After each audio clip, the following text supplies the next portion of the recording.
So far we've met a bunch of definitions, in particular the definition of a category and the definition of a functor. And then we've seen a bunch of examples, and our main sort of metaphor here is the quasi-example of a programming language like Haskell and its functions. So the objects of this sort of putative category are its types, and the morphisms of this category are its functions. And the sort of objective is to use this language of category to help think about ways to use this programming language.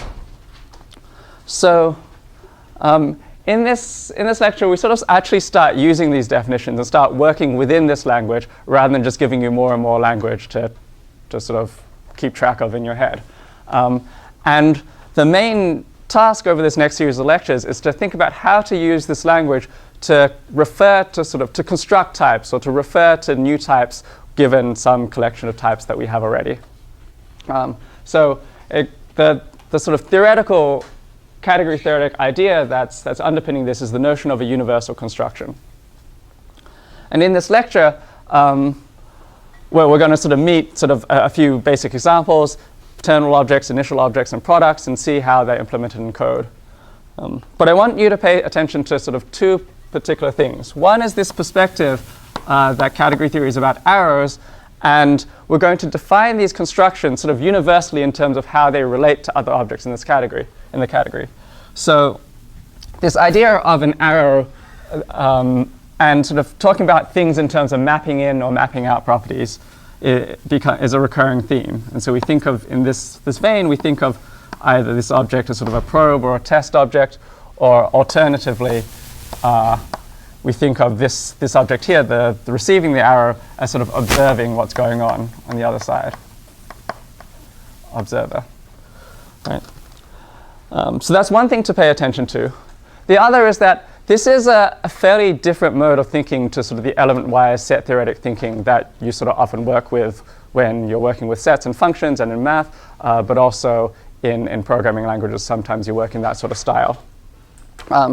And so what happens when you work in this style is we'll see a unification of a bunch of different concepts that seem very different on the outset, but through this sort of relational sort of picture, so the fact that they seem sort of distinct is really not a feature of the difference between them, but what emerges from the set theoretic viewpoint. And so the power of the category theoretic viewpoint is expressed in these different things becoming the same from this sort of alternate perspective. So to give an example of a universal construction, or at least some motivation, I just want to think about the category of sets for a moment. So this is a very messy picture of a very large category. We've drawn, just to preempt what I'm going to draw later, we've seen categories like sort of this very small category, which we called 2, I think, but I'm going to call also B for Booleans. So this is a category with 2 objects and 3 arrows. The identity arrows are implicit. We might try and draw this sort of picture for a category like the category of sets, but it doesn't work very well because there are a lot of objects, uncountably many, and there are similarly many arrows. So I've just picked sort of 5 objects here, 2 1-element sets to 2-element sets and 3-element sets, so also very small objects. And as we saw in the first lecture, if you have sort of a 2-element set and a 3-element set, the number of functions from the 3-element set to the 2-element set is 2 to the 3. So there are 8 arrows going up that way, 9 arrows going down that way, and so on. So from this category theoretic perspective, I've labeled the sets here and sort of given you the construction of these particular objects. But the category theory doesn't know that. It just sees dots, right? The structure of a category is just a bunch of dots and a bunch of arrows, and then this thing about sort of paths reducing to other arrows, this composition rule. But that's all we see. But you may still really like singleton sets. Someone might say, like, a singleton set is the essence of an element. It'll help you sort of, as we saw, you can take functions out of the singleton set and that a 1-element set, and they are the same as elements in another set, right? So you might really want to recover these sets. And so looking at this diagram, you might ask, how can we characterize, or how can we try and figure out, without knowing the eternal structure, what were singleton sets, right? And an answer is that if you sort of look at, say, this object here, from every other object, it has, in fact, even from itself, it has only exactly one arrow, right? And in fact, this property characterizes singleton set. So this is also a singleton set. And I guess I may have neglected to draw some arrows. But if you stare at the picture and it's the correct picture, then it also has that property. And so you can start constructing or referring to, in a programming language, certain types by just saying how they relate to other types. So let me give you, this is called a terminal object, and let me give you a definition of that. Where's a good place to put that? I'll just put that here. So definition. A terminal object in a category C is an object T such that, so I'm going to use some notation, for all, that's the upside down A, other objects, or for all objects, I'm going to call them C in, so that objects of C, there exists, written backwards E, unique, exclamation mark, there exists a unique arrow from C to T. Right, so a terminal object is an object T such that for all objects C, there exists a unique arrow C to T. Just like this is a terminal object because there are these red arrows from every other object, but there's a unique red arrow. You might notice that it says nothing about objects arrows going out of terminal objects. So you can have as many arrows as you want going in the way. The point is it's terminal in the sense that there's a unique thing going to that object. It's called this mapping in property. OK. So the example is that, sorry, I'm going to do it here. Terminal object in this category set. Terminal objects in set are singleton sets. And why is this? Well, if we have, so here's a singleton set, blah. Now if we take another set X and we ask sort of what are the functions from X to the singleton set, well, a function is something, a rule, you take an element of here and you get an element of here. But no matter what element X I take here, I can only map it to the unique element in here. So there's only one thing I could do, so there's only one function. So just to give some other examples to give a flavor of this, it's sort of a quite basic example, and it's more, the reason I introduced is more pedagogical. But here's a post set, or here's a small category, has two objects. I'm going to call them sort of false and true, and then refer to them as the Booleans. And so when isn't there an arrow between one object and another, it's when the object implies the other. So true implies true, so there's an arrow here. False implies false, so there's an arrow here. And false implies true, so that's that arrow. But there's no arrow from true implies false, true to false. Right? And so the terminal object here is just the thing at the end, really. Everything implies true in this sort of unique way, implication. So true is the terminal object. So terminal object is sort of true. Another category, just to demonstrate this idea, although it's fairly simple, I'm going to call divisors of 30. And so here's a category where the objects are numbers that divide 30. Yep, question over there? I have a question about your example about set. Mm-hmm. So why could there be multiple morphisms from set X, which is more than one element? Because there's no structure in this. So the question is, in the category sets, why can't there be more than one morphism, more than one function from some set X to a singleton set? Yeah, so it has to be totally defined on this set. So, and then each thing here has to get mapped to one thing over here. So there are no choices to make. For everything here, we map it to this thing here. Yeah, but so that's a good note about the use of language here. We use the word function in many different ways. When I say function, in particular in the category of sets, it's totally defined. But in a programming language context, and you often think of your functions as only partially defined, and in fact a Haskell function is not really a set theoretic function. It's sort of this thing that relates to types, but I don't know, it's actually formally different. The distinction is important to keep track of sometimes and not important in others, and accordingly we blur the distinction. Anyway, back to this example. Here's a category where the objects are the divisors of 30, and the morphisms are, there's a morphism from one to another. If sort of 1 divides 2, in fact 1 divides everything, so there's a morphism from 1 to everything. But I'll just draw, sort of, in some sense, the critical ones. So this category has sort of this sort of structure. And here, the terminal object is 30, right? It's the top thing. It's where the language comes from, because every other object divides 30. And so it's sort of for all other objects, there's an arrow from it to 30. OK, so that 2 examples. The other interesting thing to work on, and I'll put it up here, is this category Haskell. So, or this thing we're calling a category. So in this category, the objects are types and the morphisms are functions. So if I'm sort of trying to figure out what a terminal object should be, I have to sort of give you a type, right? And we give types by using a type constructor.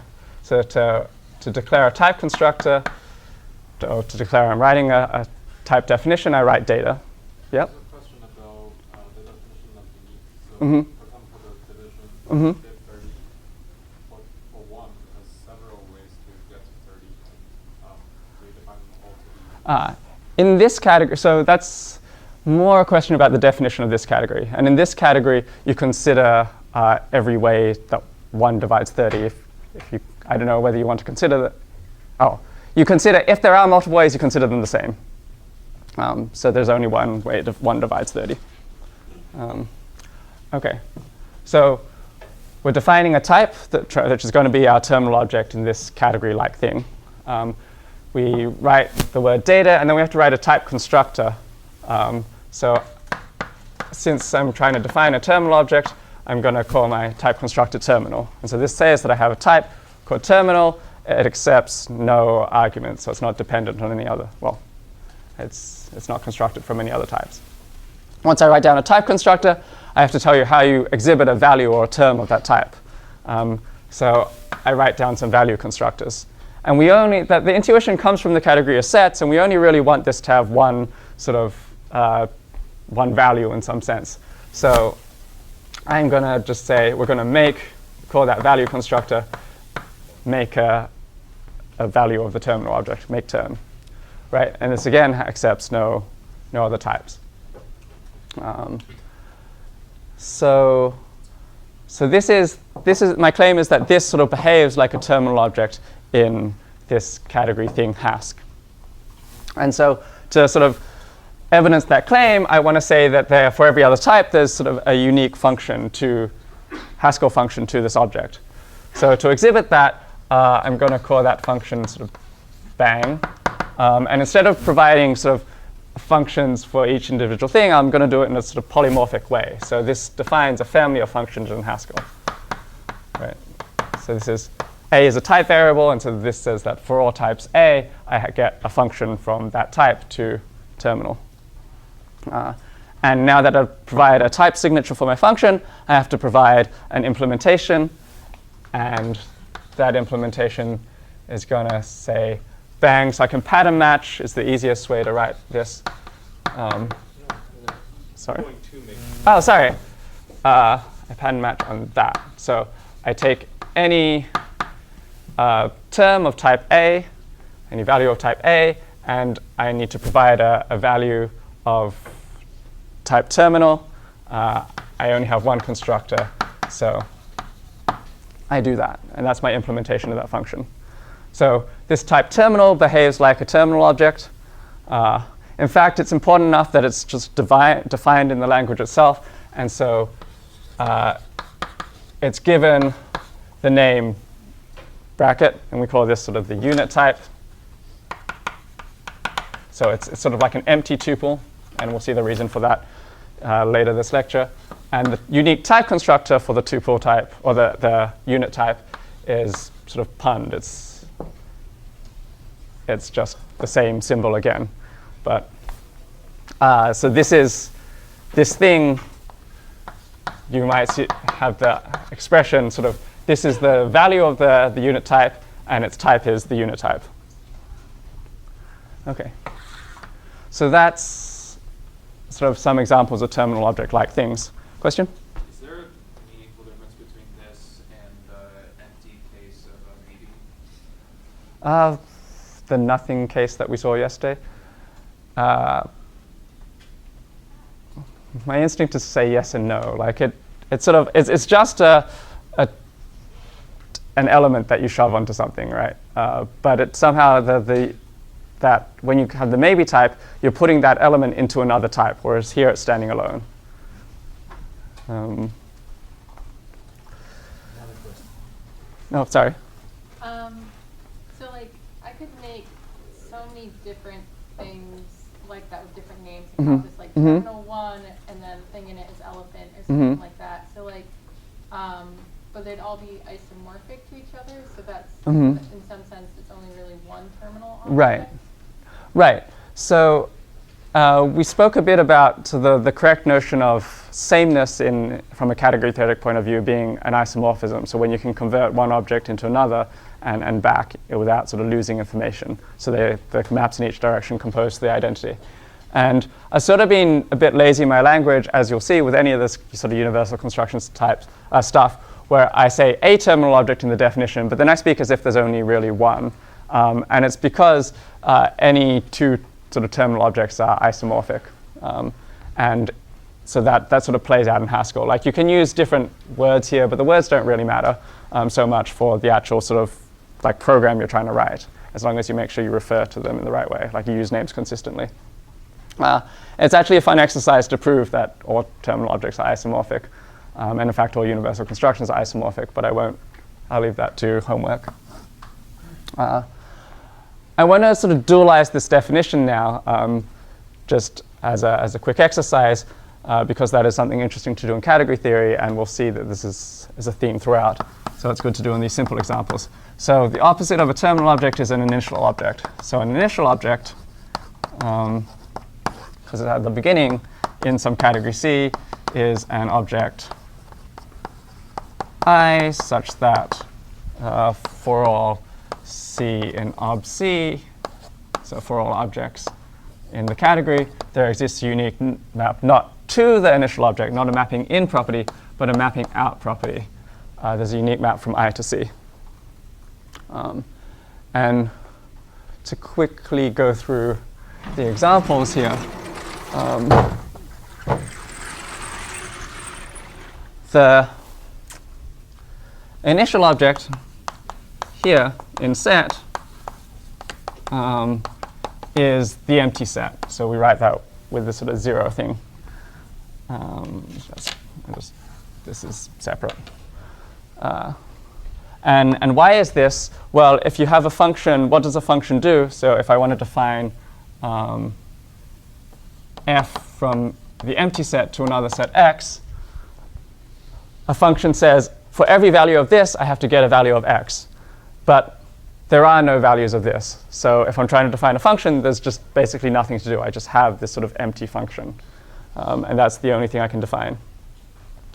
So that's what goes on there. Here, the initial objects, instead of being at the end of the category, they're at the beginning. So they're false and 1. Question? I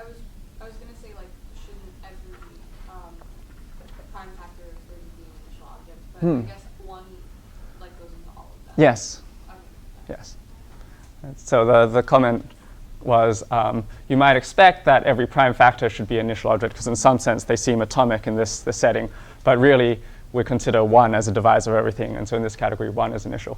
You might say, think of the category where you sort of exclude the object 1, right, and you say all non-1 divisors of 30.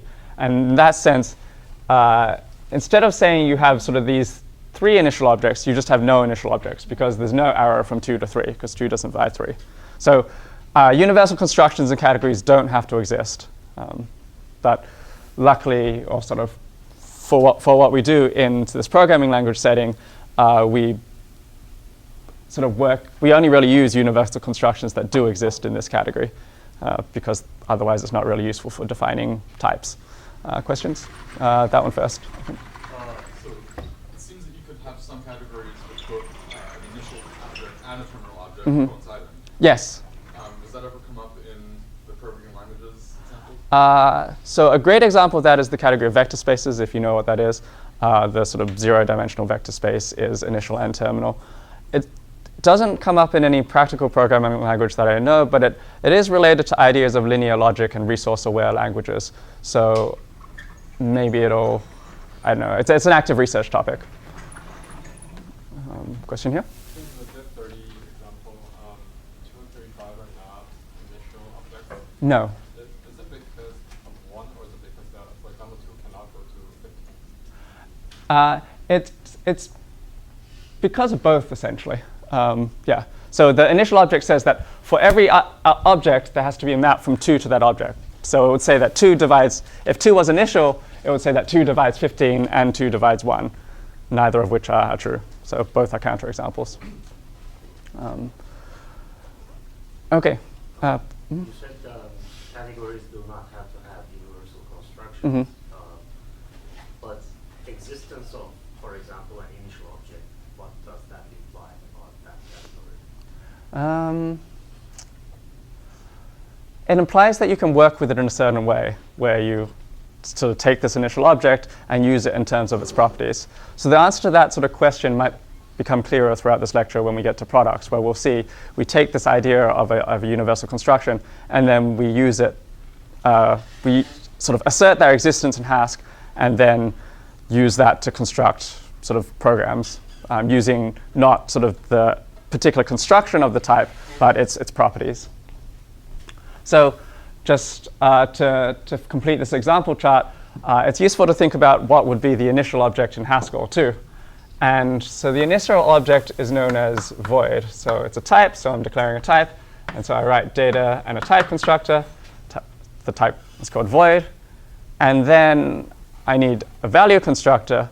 But the idea is that void has no values. So I'm done. I just don't write anything. And to sort of think about why this is initial, then I have to sort of exhibit from any other type a function from void to that type, right? So the traditional name to use is absurd, because it's absurd to have anything from the void.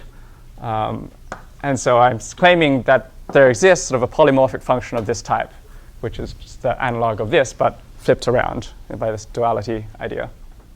So how do I implement this function? Well, because I've provided a type signature, so the compiler is going to expect an implementation. I'm going to sort of pattern match and say, absurd, if you have a term of type void, what should we map it to?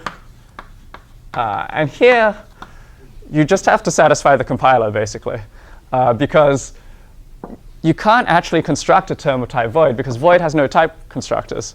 So you're never actually going to write something that calls this function. So I've just sort of written a sort of tautology. You might think of that as a recursive definition. But as long as this type checks, the compiler will be satisfied and we can move on. Question? How is void different from nothing? That's a deep question. The question was, how is void different from nothing?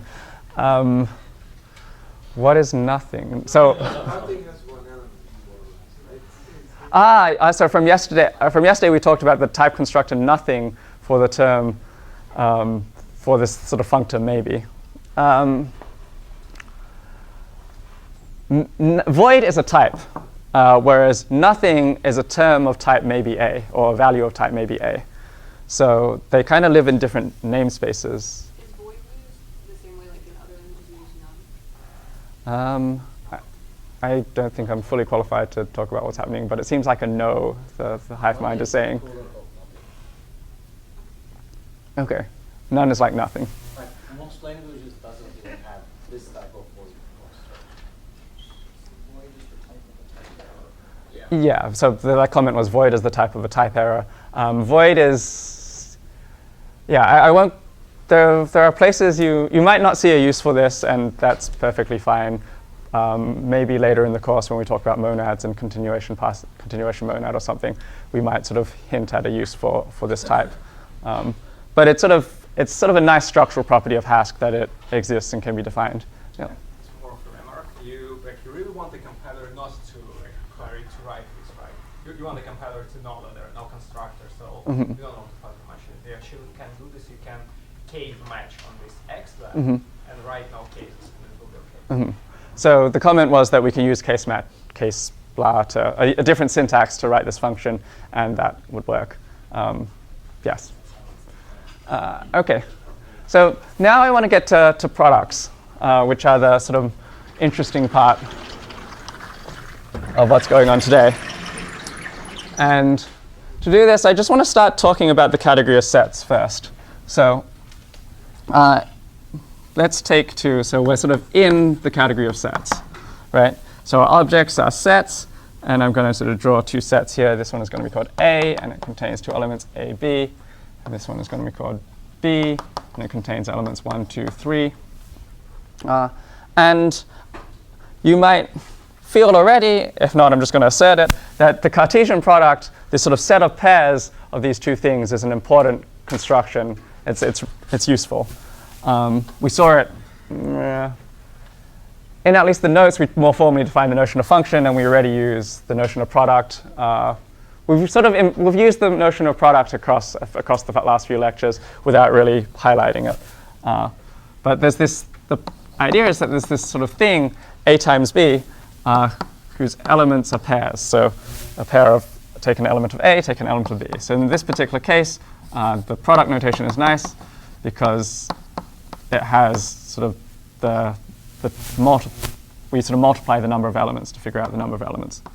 So it has 6 elements here, and I'm going to draw them like this, and here's my product set.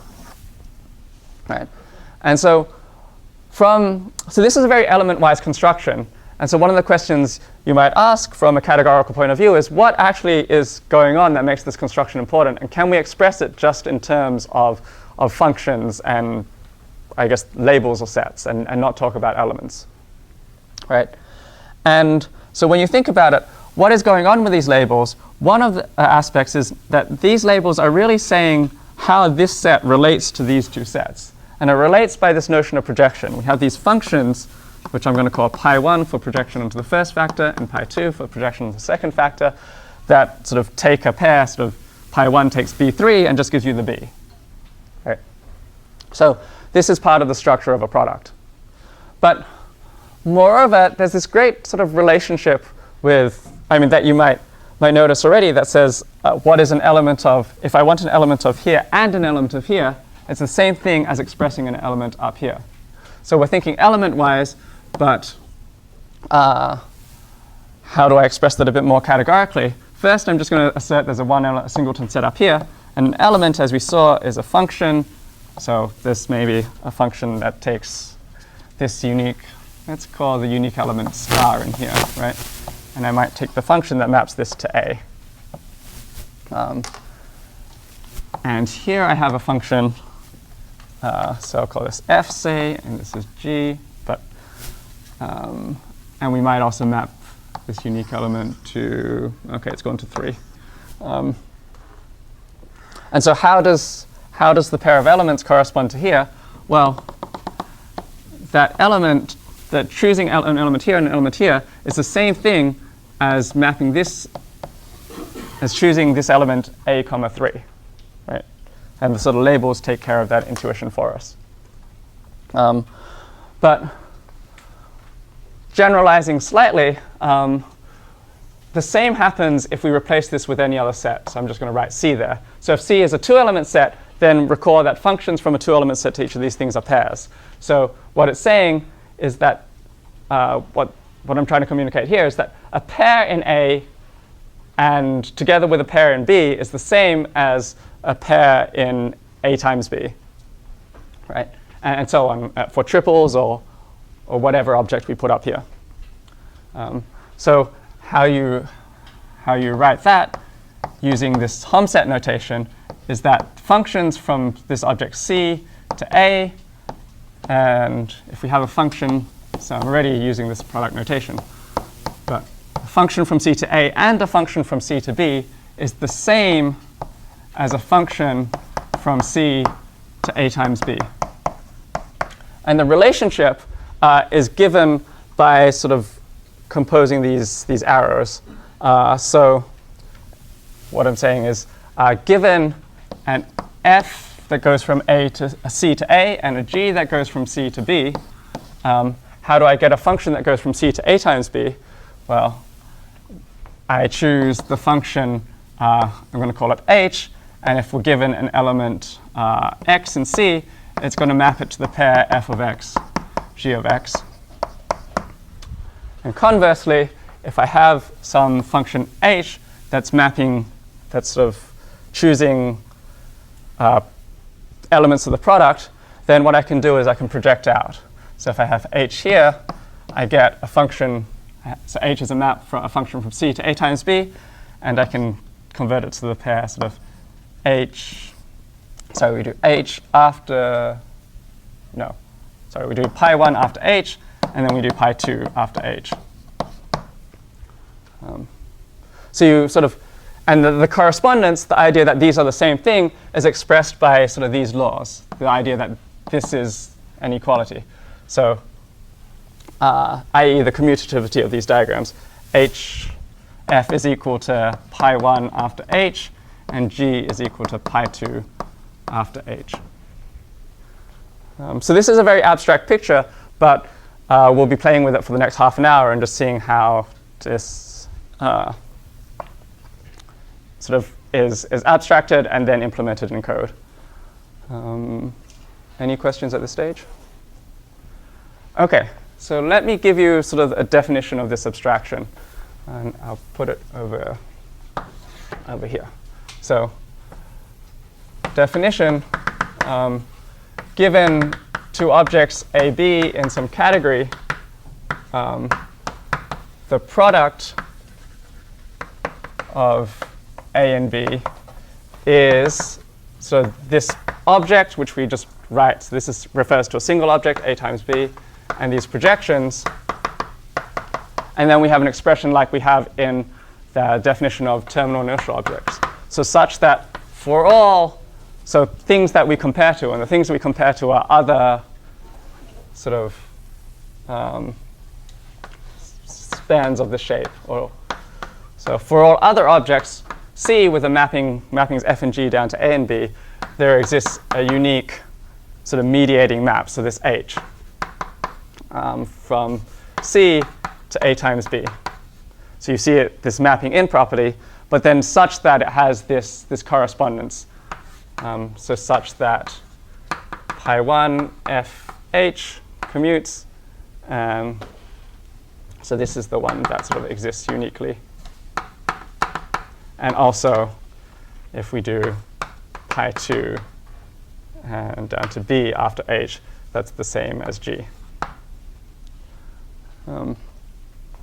So there's this sort of abstract definition, and I'm going to leave you with a quick question to discuss before moving on to some code.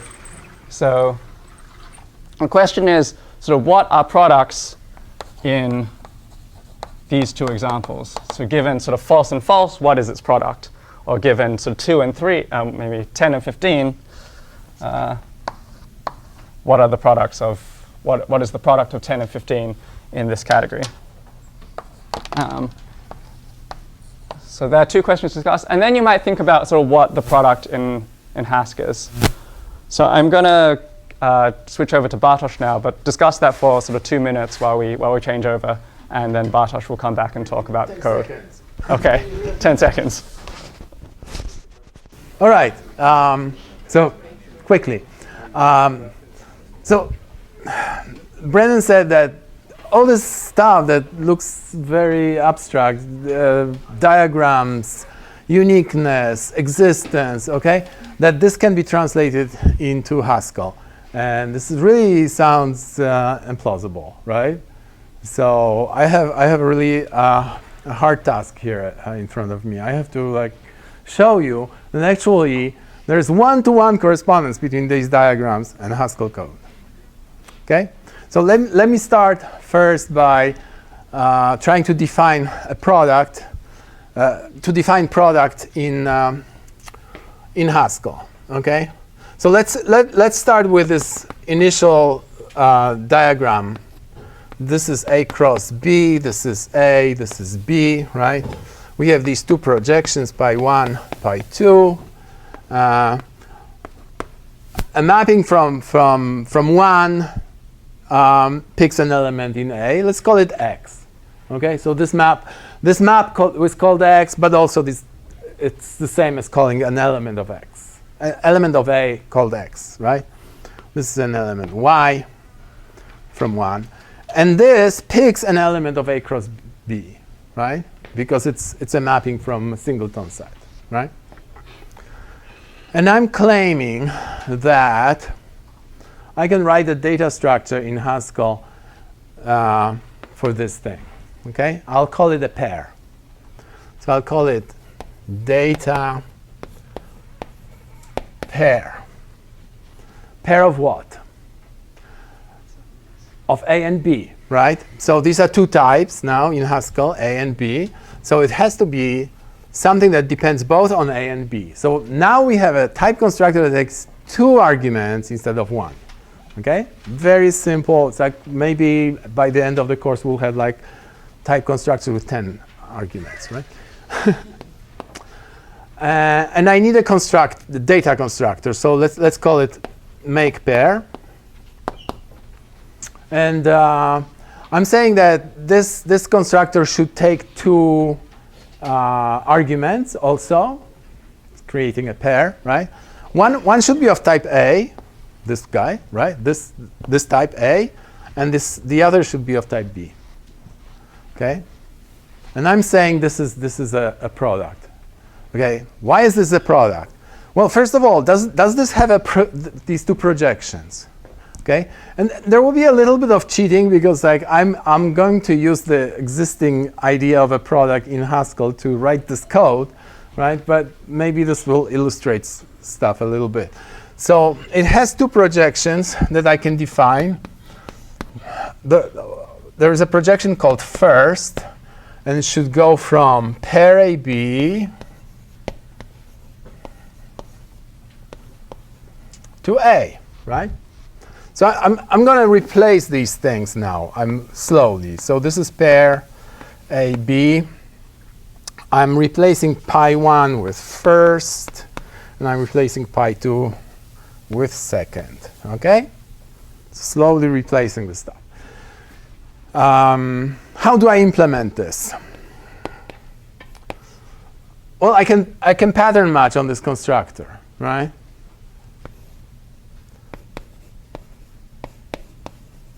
You've seen pattern matching already. Well, okay, X, Y, right? X is of type A, Y is of type B. It should return something of type A. Is there anything of type A here? X. Excellent. Right? Similarly for second, right? Second, make pair XY equals Y. Okay, so we have these 2.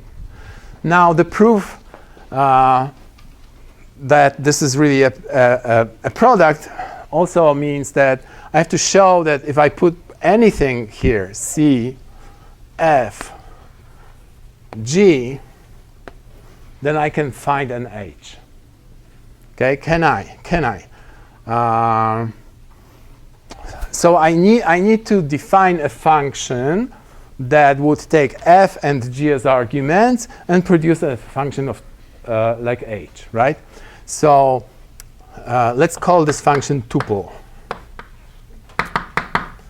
It takes as an argument a function from C to A, which we'll call f. So C to A. Okay, pair notation. Okay, this is a little bit of cheating because I'm already using pairs. The second function goes from C to B. And I want to get, at the end, a function that goes from C to pair AB. Right? I want to find this function h. Can I implement it? Let's see. So tuple, this I will call f, this I will call g. 2 arguments, right? A pair of arguments. Okay. And it has to return a function that takes some kind of c, value of type c, right? And produces a pair of AB. So to produce a pair, I will have to use a constructor, right? Make pair. Make pair. And I have to pass it what? Something of type A and something of type B. Do I have something of type A? Not really, but I have a function that produces A. Okay? But it requires a C. Do I have something of type C? Yes, I have a C. Okay, so let me apply F to C, and that will produce something of type A. Cool. The second one has to be of type B, but I have a function G. Okay, and I can again apply it to C. Okay, so I have G, C. Done. Okay, so I have a proof that this is really a product, because for any object C, any pair of FG, I can give you an H by applying this tuple. There is an inverse function on tuple that goes in the opposite direction. Right?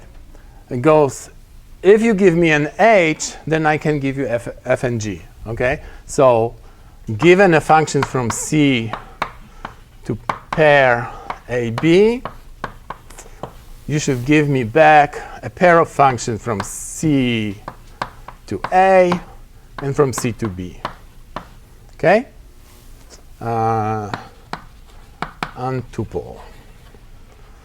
So I have a function h, so this will be called h, right? And the result should be a pair of functions. So the first function takes something of type C and produces something of type A. Okay. I only have a function that produces a pair, right? So let me use it, okay? Let me use it. So I'll apply this function h to my C, right? So hc, but that gives me a whole pair. All I need is an A. Well, I'm going to apply first, right?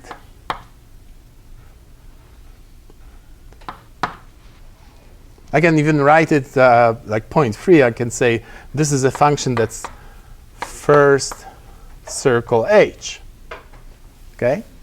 And notice this is like exactly saying, okay, I want to get a G. No, I want to get an F. F is first after H. That's just reading this diagram, right? The commutation of this triangle here is exactly this. F equals H followed by first, right? And G, so I'm going to replace this first after H. I like the 0.3 notation in this case. And this will be second after H. It's the same as using the lambdas, but without specifying arguments, but just saying this diagram is commuting. Right? One more thing, because we are running out of time. Okay. Line that one up. Uh-huh. Okay. The composition operator is dot there, right? Yes, yes. But I also write lambda, you know, explicitly. So dot circle. Yeah, yeah, but it's true. Okay, one more thing. We talked about functors last time, right? Functor is a type constructor and a way of lifting a function. Here we have a type constructor that takes two arguments. So if we want to say that this is a functor, then we have to be able to, because it has two type arguments, we have to be able to lift two functions at the same time. Okay? So suppose that we have two functions, and I'm going to call them f and g again. So we have a function from a to a prime, and we have a function g from b to b prime, right? And I'm saying that assigning a product to a and b behaves like a functor, in the sense that if I transform the arguments, I will get a function from product to product. So this should give me a function from pair AB to pair A prime B prime, right? You see this is the similarity between this and the functor. Now this function, because this is like a sort of a different category, this is a product category, this function is not called fmap, it's called bimap. So bimap takes a function from A to A prime and a function, okay, comma. I'm not carrying today. Today is non-carry day. And it should give me a function from pair AB to pair A prime B prime. Okay? So this is the lifting of a pair of functions to a function that on pairs. Okay? So I could start like thinking about how to implement, how do I do this? No, I'm not going to do this. I'm going to draw a diagram. Okay? Because remember, product is defined using the mapping out property. So anytime somebody tells me, please define a function whose result is a pair, use this. Okay? And here I'm trying to find a function whose result is a pair. Okay? Doesn't matter what it is here. The result is a pair. So defining a mapping into a pair, I can do with these diagrams. So I'm going to define a mapping into pair A prime B prime. Okay? Pair A prime B prime has first and second, the two projections to A prime and B prime, right? A prime, B prime. I want to define a mapping from what? From pair AB.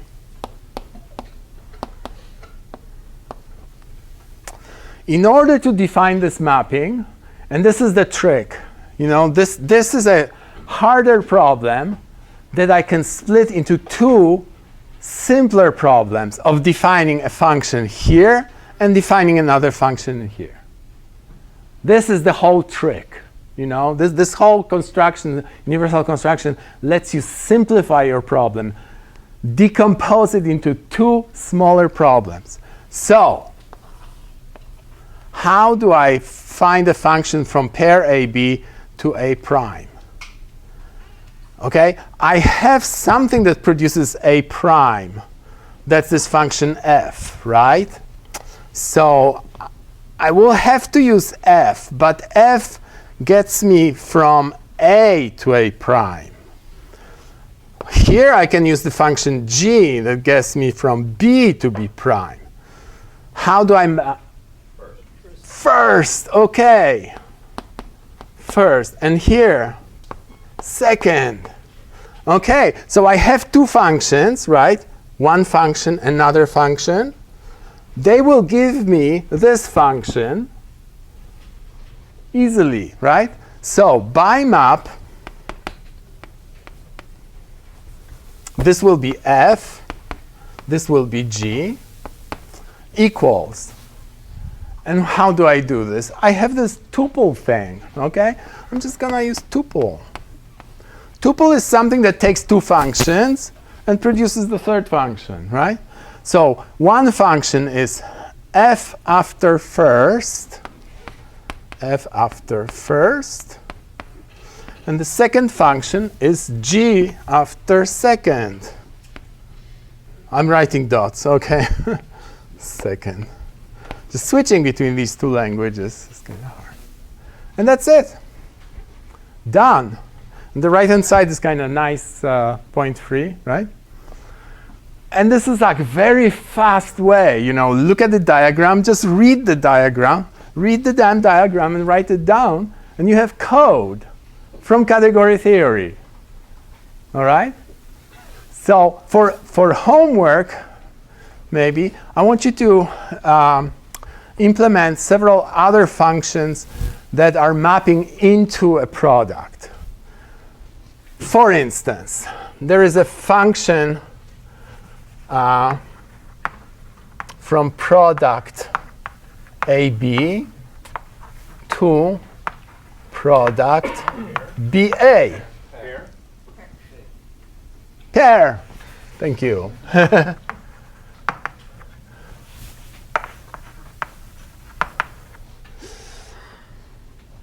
Which sort of tells you that the product is symmetric, right?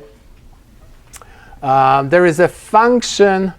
OK, I'm going to switch notation because nobody writes pair. OK, everybody writes it as AB. That's a pair. OK, so pair AB, this is a type. And pair XY, that's a constructor, data constructor, right? So I want. So this is saying AB goes into BA. You can also do A goes into unit A. That's also a mapping into a product, right? Can you find this mapping? Because the mapping the other way is trivial. It's their second, right? And the same with B goes into B. Why am I calling it B? Into A unit. And also, this way is easy because it's just first, but this is like the inverse of first, right? And finally, A, B, C goes into A, B, comma, C, OK? And vice versa. It's also mapping into a product. But this time it's like twice, so you will have to glue some diagrams, right? Do it diagrammatically, and then translate it into code by reading the diagram. This is really fun exercise. OK? Thank you.